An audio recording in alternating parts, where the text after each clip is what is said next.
So I want to talk about something like the Excel add-in.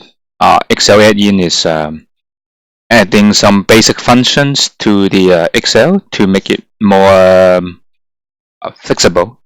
For example, we know how to run a simple linear regression using Excel function, but when you multiple regression, uh, then it cannot be done easily using the Excel spreadsheet.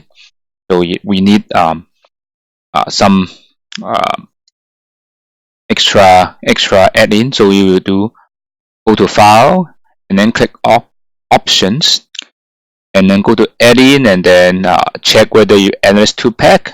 If not, then you go to Manage Add-in and then go. Let me show you an Excel spreadsheet. So here, this standard spreadsheet, I have 3 column Y, X, Z. But in order to load the package, if you have the package loaded, you appear in Data. Here you have analyze Toolpak. But if you are not, then go to File, Options, Add-in, and then go. You're able to see if the analyze Toolpak is not click it, click OK, and then it appear here. And you click on the data analysis. There are many things you can do, but you can check by yourself. But the thing we want to do is regression, as we want to do now.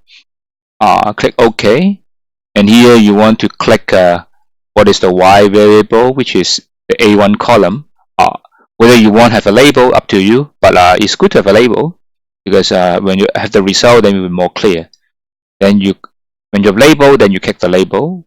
X is the columns that you want to regress on, and then we want to output, either you put a new spreadsheet or you want to put at the nearby next to it. So once you're done, click OK. Then you can see the multiple regression result comes out.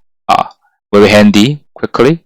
Then you can check on the coefficient, the intercept, coefficient X and Y and Z, and then check the t-value and p-values, and the ANOVA, and also the statistics.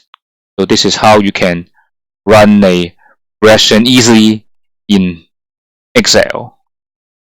So thank you very much for listening for Addin for Data Analysis Toolpak.